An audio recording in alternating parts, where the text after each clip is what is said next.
జ్ఞానపరంగా మనం ఎదుగుతూనే ఉండాలి. జ్ఞాన సంపద అనేది ఈ వస్తు సంపద, ఈ ధన సంపద, లేదంటే ఆస్తులు, అంతస్తులు వీటన్నిటికన్నా గూడా జ్ఞానం చాలా ప్రధానమైంది. మిగిలిన వస్తువులు, ధనము ఇవన్నీ కూడా ఈ శరీరానికి సంబంధించినవైతే, శరీర సౌఖ్యాలకు సంబంధించినవైతే, జ్ఞానం మనసుకి సంబంధించింది. నీ చుట్టూ అన్ని వస్తువులు ఉన్నా కూడా, అన్ని ఆస్తులు ఉన్నా కూడా, ఎంతమంది మనుషులున్నా కూడా నీ జ్ఞాన సంపదని బట్టే, నీ ఆలోచన విధానాన్ని బట్టే సంతోషంగా ఉండగలుగుతావు అన్నది తిరుగులేని సత్యం. ఎంచేతంటే ఇటువంటి జ్ఞానపరంగా ఎదుగుతున్నటు వ్యక్తి, జ్ఞానాన్ని నిరంతరం ఒక యజ్ఞంగా భావిస్తూ కొనసాగిస్తున్నటువంటి వ్యక్తి ఈ వస్తు ప్రపంచం ఆశించే ఏమీ లేకపోయినా సుఖంగా, సంతోషంగా ఉండగలడు. ఇద్దరినీ పక్కన పెడితే ఆస్తులు సంపాదించి, ధనాన్ని సంపాదించి, వస్తువుల్ని సంపాదించి, వీడిని ఒక పక్కన పెట్టి, జ్ఞానపరంగా ఎదుగుతున్న వ్యక్తిని మనం పక్కన పెట్టినట్టయితే, మానసికమైనటువంటి ఇద్దరి మానసిక లక్షణాలని మనం పరిశీలిస్తే, ఎవరు సంతోషంగా ఉన్నారో, ఎవరు ఆనందంగా ఉన్నారంటే, మనకి జ్ఞానపరంగా ఎదిగిన వ్యక్తే 100% మార్కులతో కనిపిస్తాడు. నిజానికి ఏదైనా ఈ వస్తువులైనా, ఆస్తులైనా, మన చుట్టూ ఉన్న జనమైనా కూడా మనకి మానసిక ఆనందాన్ని ఇవ్వగలిగినప్పుడే అవి నిజమైన సంతోషంగా మనం భావించాలి. అంటే జ్ఞానపరమైనటువంటి సంతోషాన్ని మనం కలిగించాలి. మేధస్సుకి సంబంధించిన ఆనందాన్ని కలిగించాలి. మనసుకి సంబంధించిన ఆనందాన్ని కలిగించాలి. నిజమైన అసలు ఆనందము, సంతోషము ఇవన్నీ కూడా మనసుకి సంబంధించినవే. మనసు మూలన పడితే వ్యక్తి కూడా మూలన పడతాడు. ఎన్ని ఆస్తులుండని, ఎంత సంపదలుండని, ఎంతమంది బలగం ఉండని, ఎంతమంది చుట్టాలుండని, బంధువులుండని, మానసికంగా అతను అణగారినప్పుడు లేదా దిగజారినప్పుడు ఇవన్నీ కూడా ఏం సహకరించవు దానికి. ఎంత సంపదలున్నా దానికేం సహకరించవు. కానీ జ్ఞానం ఉన్నట్లయితే, ఎరుక ఉన్నట్లయితే ఇవన్నీ అవసరంలా. సంతోషంగా ఉండడానికి కానీ, ఆనందంగా ఉండడానికి కానీ. అది జ్ఞానం యొక్క గొప్పతనం. అంచేత నిరంతరం జ్ఞానాన్ని పెంచుకుంటూనే ఉండాలి. జ్ఞానపరంగా ఎదుగుతూనే ఉండాలి. జ్ఞానానికి సంబంధించి ఎక్కడ మనకి ఒక థర్స్ట్‌తో ఉండాలి, ఒక దాహంతో ఉండాలి, ఒక ఆకలితో ఉండాలి. అంచేత ఎక్కడ జ్ఞానం లభిస్తుంది, ఒక పుస్తకం లభిస్తుంటే ఆ పుస్తకం చదవాలి. పేపర్ చదువుతుంటే పేపర్ చదువుతూ ఉండాలి. ఒక వ్యక్తితో మనం మాట్లాడితే మన జ్ఞానం పెరుగుతుందంటే ఆ వ్యక్తి దగ్గరికి ఎంత దూరంలో ఉన్న ఆ వ్యక్తి కలుసుకొని మాట్లాడి రాగలగాలి.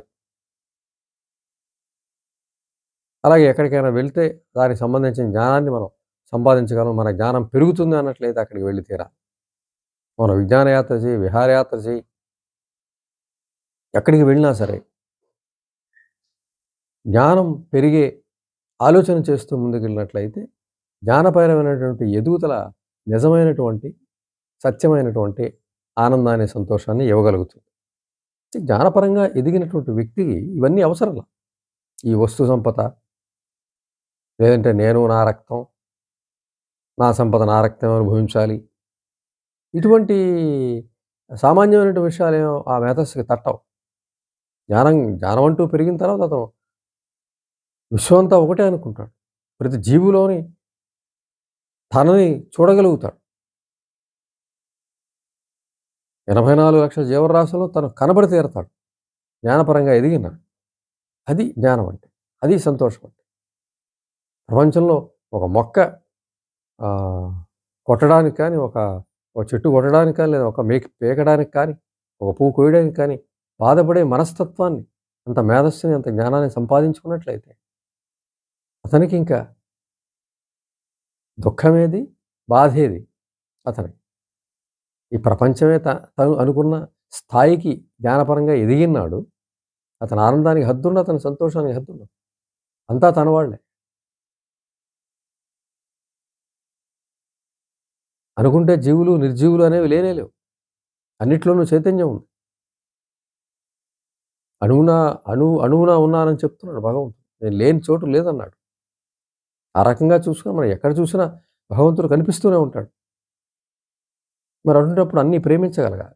అవన్నీ వింటాం. అవన్నీ బాగున్నాయి, చాలా బాగా చెప్పారనుకుంటాం. అబ్బా! ఎంత కవిత్వం చాలా బాగుందనుకుంటాం. కానీ మళ్ళీ వాస్తవ ప్రపంచంలో మనకు ఆస్తులు కావాలి. మనకి వీటి గురించే నిరంతరమైనటువంటి తపన, నిరంతరమైనటువంటి శక్తియుక్తులు, కుట్రలు, కుతంత్రాలు, వ్యూహాలు రచిస్తూ ఉంటాం. కానీ నిజమైన ఆనందమా అంటే అది మేధస్సు పెంచుకునే వ్యక్తికది అలా అనిపించదు. మేధోపరమైన ఆనందమే నిజమైన ఆనందం అనిపిస్తుంది.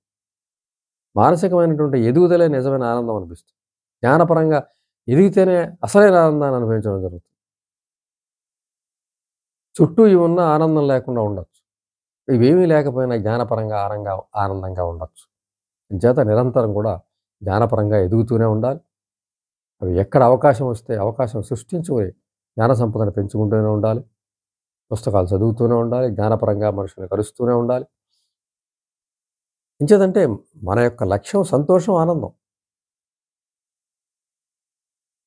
అంచేత నిరంతరం మన జ్ఞాన సంపద పెంచుకున్నట్లయితే ఆ లక్ష్యాన్ని మనం చేరగలుగుతాం.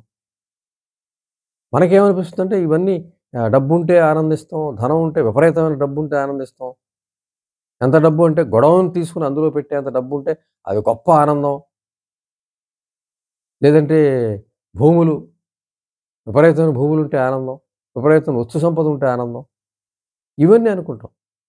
అవన్నీ ఒక వయసులో తప్పుడు దారిలో వెళ్లి అవన్నీ సంపాదించొచ్చు. తప్పుడు ఆలోచనలతో, లేదంటే అజ్ఞానమైనది ఆలోచనతో ఆలోచిస్తూ వాటిని కూడబెట్టొచ్చు. కానీ జ్ఞానపరంగా వయసు పెరుగుతున్న కొద్దీ వయసుతో పాటు కొంత జ్ఞానం కూడా పెరుగుతూ వస్తుంది.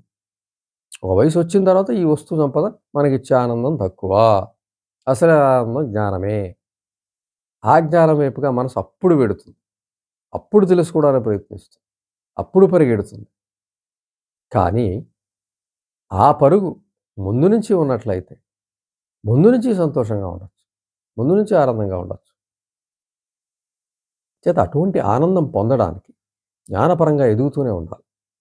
వచ్చిన ప్రతి అవకాశాన్ని వినియోగించుకుంటూ ఉండాలి. లేదంటే అవకాశాన్ని సృష్టించుకుంటూ ఉండాలి. దినపత్రిక దగ్గర నుంచి అన్ని పుస్తకాలు, అన్ని రకాల చరిత్రలు, అన్ని రకాలైనటువంటి పురాణాలు, అన్ని రకమైనటువంటి ఇతిహాసాలు చదువుతూ ఆయా వ్యక్తులతో మమేకమవుతూ దానికి సంబంధించిన చర్చలు చేస్తూ ఇలా మేధోపరమైనటువంటి ఎదుగుదలకి తప్పనిసరిగా కృషి చేయవలసిందే. మనిషి నేను సంతోషంగా ఉండాలి, నేను ఆనందంగా ఉండాలి అనుకున్నట్లయితే, అది ఖచ్చితమైనట్లయితే జ్ఞానపరమైన కృషి జరగవలసిందే. ఎన్ని సంపాది ఎంత సంపాదన కసిగా సంపాదిస్తూ వెళ్ళినటువంటి వ్యక్తి అయినా చివరికి ఇవన్నీ వృధా, ఇక్కడ ఏమీ లేదు అనే ఆలోచన తప్పనిసరిగా వస్తుంది. ఆ మేధస్సు ఎవరికైనా వస్తుంది. చివరి దశలో అనిపిస్తుంది. నిజమైన ఆనందం ఏమిటని అప్పుడు తెలుస్తుంది. ఓ 80 ఏళ్ళకి ఆ జ్ఞానం సహజంగా కలిగే అవకాశం ఉన్నప్పుడు, దానికోసం ముందుగానే ప్రయత్నిస్తూ ఉన్నట్లయితే, అంతకుముందే నీకు చిన్న వయసులోనే ఆనందాన్ని నువ్వు పొందగలిగితే, అంతకన్నా ఆనందం ఉంది. ఆ తర్వాత ఎంతకాలం ఆనందంగా జీవించొచ్చు. ఎప్పుడో 80 ఏళ్ళకో, 90 ఏళ్ళకో నీకు జ్ఞానం కలిగి, అబ్బా! ఇది గదా నిజమైన ఆనందం అని అప్పుడు తెలుసుకునే అప్పుడు ఆ ఆనంద జీవితాన్ని కొనసాగించే వయసు తక్కువుండొచ్చు. కానీ అది చిన్న వయసులోనే తెలుసుకోగలిగితే, చాలా కాలం ఆనందంగా, చాలా జీవితం సంతోషంగా గడపొచ్చు. అది మేధోపరంగా ఎదగటం వల్లే సాధ్యమవుతుంది.